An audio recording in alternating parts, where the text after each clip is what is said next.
जी हाँ दोस्तों, स्वागत है आपका इस विजी चैनल में। दोस्तों आज के इस वीडियो में बात करेंगे एमपी आईटीआई 7th राउंड के बारे में। आप सभी को पता है कि 5 तारीख से 7th राउंड स्टार्ट कर दिया गया है। ठीक है, 7th राउंड पहले आओ पहले पाओ राउंड के लिए कितनी सीटें खाली है आपको नहीं पता तो मैं बात आपको बता देना चाहता हूँ। 4 सितंबर को हमारा सीएलसी राउंड समाप्त कर दिया गया। ठीक है, इसके बाद में नया राउंड यानी कि 7th राउंड स्टार्ट किया गया जिसका नाम पहले आओ पहले पाओ राउंड जो कि राउंड रखा गया है। अब इस राउंड के लिए हमारे कॉलेज में कितनी सीटें खाली रह गई हैं, ठीक है, आईटीआई कॉलेज की जो खाली सीटें होती हैं वो हमें कैसे देखना है, सारी जानकारी को मैं आपको बताऊंगा। 7th राउंड के लिए हमारे कॉलेज में कितनी सीटें बची है सारी जानकारी मैं आपको बताने वाला हूं। तो वीडियो को शेयर कर देना सभी के साथ। कोई भी डाउट हो कमेंट करें, इंस्टाग्राम पर ही फॉलो कर लीजिए। चलिए स्टार्ट करते हैं वीडियो को। तो दोस्तों ये जो प्रोसेस मैं आपको बता रहा हूँ वो मैं आपको मोबाइल में करके बता रहा हूँ, क्योंकि काफ़ी स्टूडेंट होते हैं जो मोबाइल में करते हैं, इसलिए मैं आपको मोबाइल में करके बता रहा हूँ। आपको इस वेबसाइट पर आ जाना है, इसका लिंक आपको डिस्क्रिप्शन बॉक्स में मिल जाएगा, डायरेक्टली आप इस वेबसाइट पर आ जाना। अब दोस्तों यहाँ पर दो चीज़ें आपको दिखाई देंगे, एक इंपॉर्टेंट नोटिस दिखाई देगा, एक इंपॉर्टेंट लिंक दिखाई देगी। तो इंपॉर्टेंट लिंक में आपको क्या करना है, सबसे नीचे आना है। ठीक है, इंपॉर्टेंट लिंक में आपको सबसे नीचे आना है और जैसे ही सबसे नीचे आते हैं सबसे नीचे आपको दिखाई देगा इंस्टीट्यूट ट्रेड लिस्ट। क्या दिखाई देगा? Institute trade list. तो आपको इस पर क्लिक कर देना है। यहाँ पर हम क्लिक कर देते हैं। जैसे इस पर क्लिक करेंगे हमारे सामने इस तरह का इंटरफेस आ जाएगा। अब आपको अपना जिला सिलेक्ट करना है कि आपका जो कॉलेज है वो किस जिले के अंतर्गत आता है। ठीक है, तो चलिए यहाँ पर हम जो कि एक जिला सिलेक्ट कर लेते हैं। जैसे हम एक जो कि अपना जिला सिलेक्ट करेंगे इसके बाद हमारे जिले के अंतर्गत जो भी आईटीआई होंगी गवर्नमेंट और प्राइवेट वो हमको दिखाई देगा। लेकिन हमें सिलेक्ट करना है कि हमें गवर्नमेंट के लिए देखना है या प्राइवेट के लिए। तो हम यहाँ पर गवर्नमेंट सिलेक्ट कर लेते हैं।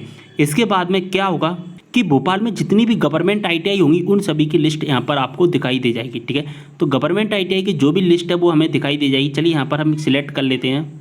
इसके बाद में हम क्या करेंगे, यहाँ से सर्च वाले ऑप्शन पर क्लिक कर देंगे। चलिए सर्च करते हैं।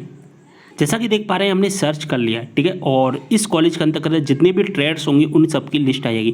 मैं यहाँ पर एक कॉलेज का बता देता हूँ, सभी का सेम रहेगा। ठीक है, सारी जानकारी मैं आपको समझा देता हूँ। देखिए हमने एक कॉलेज सेलेक्ट किया था, गवर्नमेंट कॉलेज सेलेक्ट किया तो इसका नाम ही है। ठीक है, और इसके अंतर्गत जो भी ट्रेड हैं वो आपको दिखाई दे रहे हैं। अब हमें मान के चलिए इस कॉलेज की कौन से ट्रेड में एडमिशन लेना है। मुझे जो कि इलेक्ट्रॉनिक मैकेनिक में एडमिशन लेना है। चलिए ठीक है, तो इलेक्ट्रॉनिक मैकेनिक में अगर हम बात करें तो टोटल यहाँ पर जो सीटें रखी गई हैं, टोटल सीटें कितनी रखी गई थी? 24 सीटें थी। ठीक है, यहाँ पर टोटल कितनी सीटें? 24 सीटें थी इस ट्रेड में। लेकिन अभी प्रेजेंट में जो सीटें खाली हैं वो कितनी सीटें खाली हैं? 5 सीटें खाली हैं। ठीक है, चलिए एक उदाहरण और देख लेते हैं। मान के चलिए मुझे इस कॉलेज के इलेक्ट्रीशियन में एडमिशन लेना है। तो इलेक्ट्रीशियन में अगर हम बात करें टोटल कितनी सीटें? 20 सीटें थी। लेकिन अब प्रेजेंट में सीटें खाली कितनी हैं? 0, कोई भी सीटें खाली नहीं है। तो आप इस ट्रेड में आप एडमिशन नहीं ले पाएंगे।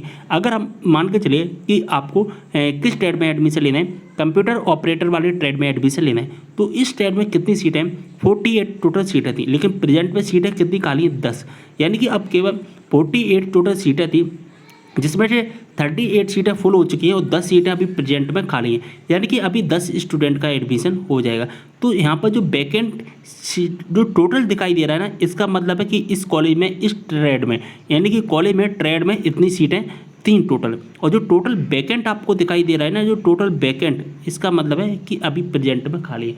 तो खाली सीटें आपको जो टोटल वैकेंट के नीचे जो नंबर दिखाई दे रहा है वही हमारी क्या है, वही हमारी खाली सीटें हैं। सारी जानकारी समझ में आ गई होगी कि अब हमें कैसे चेक करना है खाली सीटों को। तो वीडियो को शेयर कर देना है सभी के साथ। कोई भी डाउट हो कमेंट करें, इंस्टाग्राम पर ही फॉलो कर लेना, लिंक आपको डिस्क्रिप्शन बॉक्स में मिल जाएगा। मिलते हैं अगले वीडियो में एक और जानकारी के साथ। तब तक लिए बाय।